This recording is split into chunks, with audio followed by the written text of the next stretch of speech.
പിതാവിന്റെയും പുത്രന്റെയും പരിശുദ്ധാത്മാവിന്റെയും നാമത്തിൽ ആമേൻ. എൻ്റെ പ്രിയപ്പെട്ട ജനുവരി 16 വെള്ളിയാഴ്ച, അമ്മേ പരിശുദ്ധ അമ്മേ, അമ്മേ പരിശുദ്ധമേ, ദൈവമാതാവേ, കൃപാസനത്തിലൂടെ ഞങ്ങൾക്കും ഞങ്ങളുടെ ദേശത്തിനും അമ്മ മധ്യസ്ഥം തേടി തന്ന എല്ലാ അനുഗ്രഹങ്ങൾക്കും കൃപകൾക്കും ഞങ്ങളിപ്പോൾ ഹൃദയം നിറഞ്ഞ നന്ദി പറയുന്നു. അമ്മേ പരിശുദ്ധമേ, ദൈവമാതാവേ, 2004 ഡിസംബർ 7 ഉച്ചകഴിഞ്ഞ് 2:30 കൃപാസനത്തിൽ സംഭവിച്ച അമ്മയുടെ പ്രത്യക്ഷപ്പെടലിനെ കുറിച്ച് തിരുസഭയ്ക്ക് സമർപ്പിച്ചിരിക്കുന്ന പഠനരേഖകളുടെ മേൽ സഭാത്മകമായ പഠനം ആരംഭിക്കുവാൻ ഞങ്ങൾ പ്രാർത്ഥിക്കുന്നു. അമ്മേ പരിശുദ്ധമേ, ഭൂസ്വർലോകങ്ങളുടെ രാജ്ഞിയായ അങ്ങേയ്ക്ക് ഭൗമസംരക്ഷണത്തിനായി പ്രപഞ്ചപ്രകൃതിയെ തന്നെ തിരുസഭ പ്രതിഷ്ഠിക്കുവാൻ ഈ പ്രത്യക്ഷീകരണം വഴി ഇടയാക്കണമേ. പരിശുദ്ധമേ, ജപമാല മാതാവേ, സകല കൃപാസനം പ്രാർത്ഥനയോടും ചേർത്ത് ഞങ്ങളിപ്പോൾ പ്രാർത്ഥിക്കുന്ന ഈ കുടുംബത്തിന്റെ പ്രത്യേക നിയോഗം പറ മക്കളെ.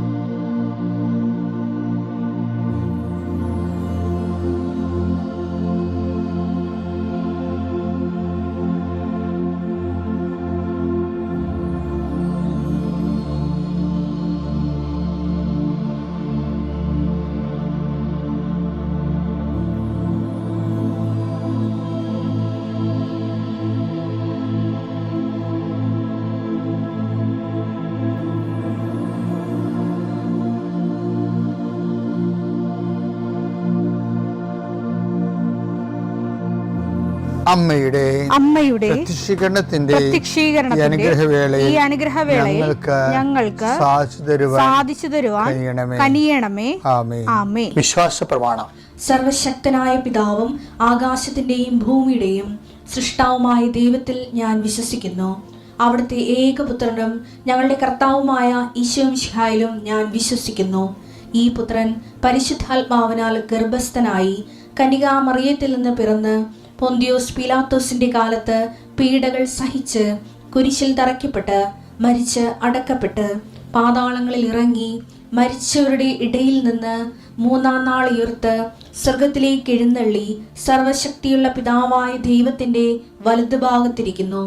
അവിടെ നിന്ന് ജീവിക്കുന്നവരെയും മരിച്ചവരെയും വിധിക്കുവാൻ വരുമെന്നും ഞാൻ വിശ്വസിക്കുന്നു. പരിശുദ്ധാത്മാവിലും ഞാൻ വിശ്വസിക്കുന്നു. വിശുദ്ധ കത്തോലിക്കാ സഭയിലും പുണ്യവാന്മാരുടെ ഐക്യത്തിലും പാപങ്ങളുടെ മോചനത്തിലും ശരീരത്തിന്റെ ഉയർപ്പിലും നിത്യമായ ജീവിതത്തിലും ഞാൻ വിശ്വസിക്കുന്നു. ആമേൻ. സ്വർഗ്ഗസ്ഥനായ ഞങ്ങളുടെ പിതാവേ, അങ്ങയുടെ നാമം പൂജിതമാകണമേ. അങ്ങയുടെ രാജ്യം വരണമേ. അങ്ങയുടെ തിരുമനസ് സ്വർഗത്തിലെ പോലെ ഭൂമിയിലും ആകണമേ. അന്നു വേണ്ടുന്ന ആഹാരം ഇന്ന് ഞങ്ങൾക്ക് തരണമേ. ഞങ്ങളോട് തെറ്റ് ചെയ്യുന്നവരോട് ഞങ്ങൾ ക്ഷമിക്കുന്നത് പോലെ ഞങ്ങളുടെ തെറ്റുകൾ ഞങ്ങളോടും ക്ഷമിക്കണമേ. ഞങ്ങളെ പ്രലോഭനത്തിൽ ഉൾപ്പെടുത്തരുതേ, തിന്മയിൽ ഞങ്ങൾ രക്ഷിക്കണമേ. ആമേൻ. നന്മ നിറഞ്ഞ മറിയമേ, സ്വസ്തി. കർത്താവ് അങ്ങയുടെ കൂടെ സ്ത്രീകളിൽ അങ്ങ് അനുഗ്രഹിക്കപ്പെട്ടവളാകുന്നു. അങ്ങയുടെ ഉദരത്തിൻ ഫലമായി ഈശോ അനുഗ്രഹിക്കപ്പെട്ടവനാകുന്നു. പരിശുദ്ധ മറിയമേ, തമ്പുരാന്റെ അമ്മേ, പാപികളായ ഞങ്ങൾക്ക് വേണ്ടി ഇപ്പോഴും ഞങ്ങളുടെ മരണസമയത്തും തമ്പുരാനോട് അപേക്ഷിക്കണമേ. ആമേൻ. കർത്താവേ, നിന്റെ ഉന്നതമായ നാമത്തിന് സ്വസ്ഥം ചെയ്യുന്നു. കർത്താവേ, നിന്റെ വിശുദ്ധ പൗരോഹിത്യത്തെ മഹത്വപ്പെടുത്തണമേ. കർത്താവേ, സഭയിലുള്ള സാന്നിധ്യം പ്രകടമാക്കണമേ. 40 വർഷം ഞാൻ അർപ്പിച്ച കൃപാന്റെ യുഗതിയാൽ കൃപാസനത്താരെ ജീവനോടെ പ്രത്യക്ഷപ്പെട്ട മാതാവിന്റെ മധ്യസ്ഥത്താൽ പിതാവിന്റെയും പുത്രന്റെയും പരിശുദ്ധാത്മാവിന്റെ നാമത്തിൽ ഞാൻ നിങ്ങളെ ആശീർവദിക്കുന്നു. ഇന്ന് നിങ്ങൾ കടന്നു പോകുന്ന വിഷയങ്ങൾ, ഇന്ന് ചെയ്തു തീർക്കേണ്ട ഉത്തരവാദിത്തങ്ങളുടെ മേൽ കർത്താവ് ഏറ്റെടുക്കട്ടെ എന്ന് പ്രാർത്ഥിക്കുന്നു. വിദ്യാർത്ഥികളെന്ന രീതിയിലും ജോലിക്കാരെന്ന രീതിയിലും മറ്റു മാനുവൽ ലേബേഴ്സ് ചെയ്യുന്ന എല്ലാവർക്കും, കൂലിവേലകളെല്ലാം ചെയ്യുന്ന ആൾക്കാർക്കും അവരുടെ മേലെല്ലാം രോഗമായിട്ടും പ്രയാസമായിട്ടും പണിപ്പാട്ടിൽ പ്രശ്നങ്ങളൊക്കെ ആയിട്ട് ജീവിക്കുന്നവരുണ്ട്. പണി നഷ്ടപ്പെട്ടവരുണ്ട്, പണി നഷ്ടപ്പെടുത്തിയവരുണ്ട്. പലതരത്തിലുള്ള കുശുമ്പും വക്രതകളും പറഞ്ഞുകൊണ്ട് ഒഴിവാക്കാൻ ശ്രമിക്കുന്നവരുണ്ട്. മാതാവേ, അവരോട് കൂടെ പോവുകയോ പണിപ്പാട്ടി സംസാരിക്കുകയും ചെയ്യണമേ. അവിടെ മനസ്സെല്ലാം മാറ്റി പ്രതിയോഗികൾ നിന്നിൽ ആശ്രയിക്കുന്നവനെ ജീവിച്ചു പോകാനുള്ള സാഹചര്യം ഉണ്ടാകാൻ ഇടയാക്കണമെന്ന് പ്രാർത്ഥിക്കുന്നു. കടമ്പകൾ കടന്നിട്ട് വേണം പല ഫയലുകളും ഒപ്പിടാനും പല വിഷയങ്ങൾക്കും തീർപ്പാക്കാനും. അങ്ങനെ കടമ്പകൾ കടന്നു പോകാൻ അശക്തമായിട്ടുള്ള എല്ലാ മേഖലകളെയും കർത്താവ് ഏറ്റെടുക്കട്ടെ. ഇന്ന് നിന്നെ ഭയപ്പെടുത്തുകയും ആകുലപ്പെടുത്തുകയും വേഗപ്പെടുത്തുകയും സങ്കടപ്പെടുത്തുകയും ചെയ്യുന്ന വിഷയങ്ങൾ, വ്യക്തികൾ, വഴികൾ, സംരംഭങ്ങൾ, മീറ്റിങ്ങുകൾ, സമ്മേളനങ്ങൾ, മറുപടി പറയേണ്ട അവസ്ഥകൾ വന്നിരിക്കുന്ന വിഷയങ്ങൾ ഇതിലെല്ലാം കർത്താവ് നിന്നെ സന്ധിക്കുകയും സമാധാനപ്പെടുത്തുകയും ചെയ്യട്ടെ. രോഗപീഠകൾ വലയുന്നവരെ അവരുടെ ശരീരത്തിന് വിവിധ ഭാഗങ്ങളിൽ കൈകൾ വെച്ചുകൊണ്ട് പ്രാർത്ഥിക്കുക.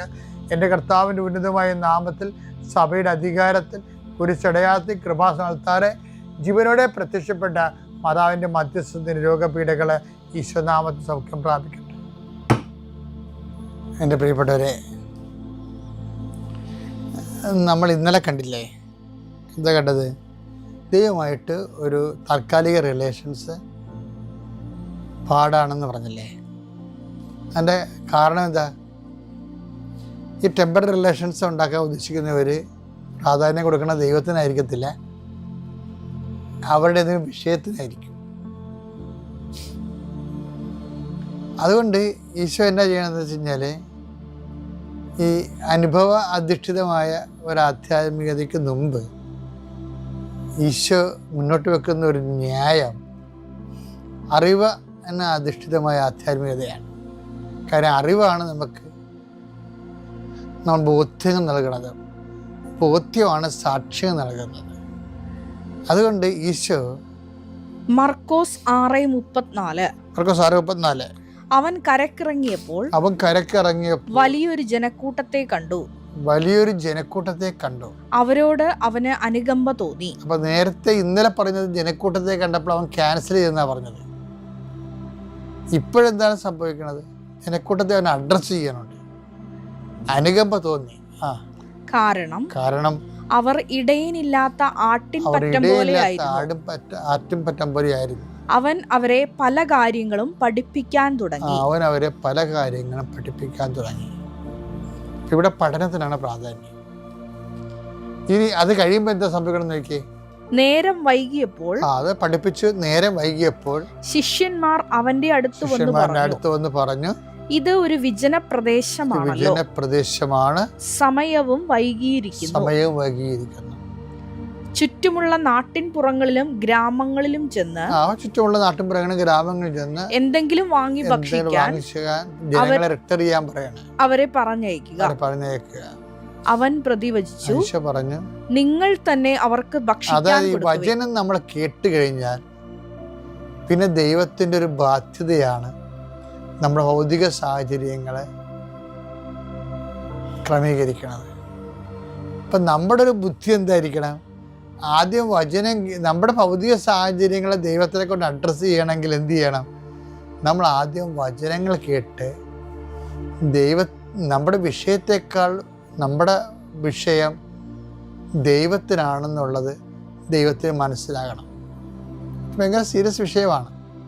എന്ന് വെച്ച് കഴിഞ്ഞാൽ ഇപ്പോഴേ ഈശോ ഇന്നലെ കുറേ ആൾക്കാർ മർക്കോസിൻ്റെ 1:38 എന്താ പറയണേ? അവൻ പറഞ്ഞു നമുക്ക് അടുത്ത പട്ടണങ്ങളിലേക്ക് പോകാം, അവിടെയും എനിക്ക് പ്രസംഗിക്കാം. അപ്പൊ ജനക്കൂട്ടം നിന്നെ കാത്തു നിൽക്കുന്നു പറയുമ്പോഴാണ് അവരെ അഡ്രസ്സ് ചെയ്യാതെ ഈശോ അവരെ ക്യാൻസൽ ചെയ്യണം. എന്താണ്? അടുത്ത പട്ടണങ്ങളിലേക്ക് പോകാം, അവിടെയും എനിക്ക് പ്രസംഗിക്കേണ്ടിയിരിക്കണമെന്നാണ് പറയണത്. പഠിപ്പിക്കുന്നതിനാണ് അവിടെ പ്രാധാന്യം. അവിടെയും എനിക്ക് പ്രസംഗിക്കേണ്ടിയിരിക്കുന്നു. അപ്പൊ അവിടെ എന്താ പ്രശ്നം വെച്ചാൽ, ഈ ജനം ഇപ്പൊ ഈ മർക്കോസ് 1:34 ജനം പ്രസംഗം കേൾക്കാൻ വന്ന ആൾക്കാരല്ല. അവർ ശാപ്പാടടിക്കാൻ വന്ന ആൾക്കാരും രോഗശാന്തി നേടാൻ വന്ന ആൾക്കാരാണ്.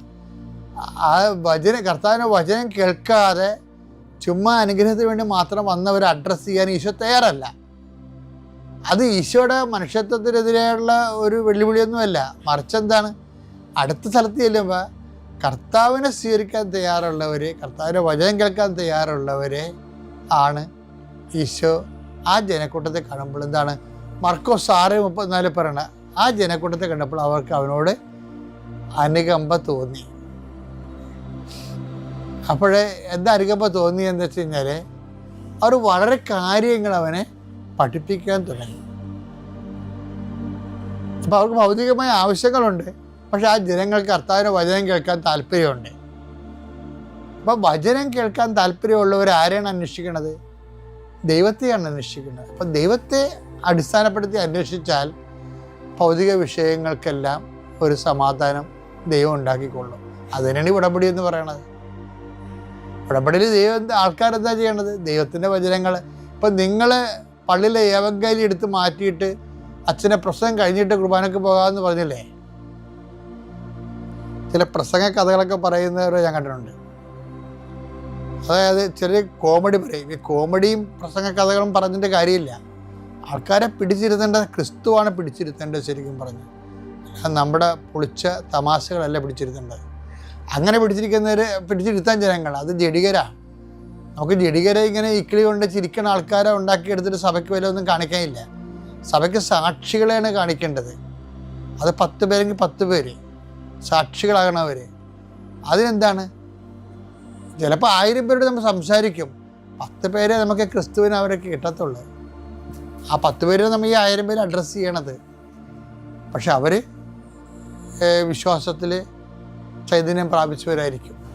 അങ്ങനെ ഒരു എന്താ പ്രശ്നം വെച്ചാൽ ഇതിന് ഭയങ്കര പ്രസംഗത്തിന് നിങ്ങൾ പള്ളിയിലെ പ്രസംഗം കഴിഞ്ഞിട്ട് പള്ളി കയറാമെന്നൊക്കെ വിചാരിച്ചിരിക്കുന്ന ആൾക്കാരല്ലേ, കാലാന്തരത്തിൽ അവർ ദ്രവിച്ച് പോണത് കാണാം.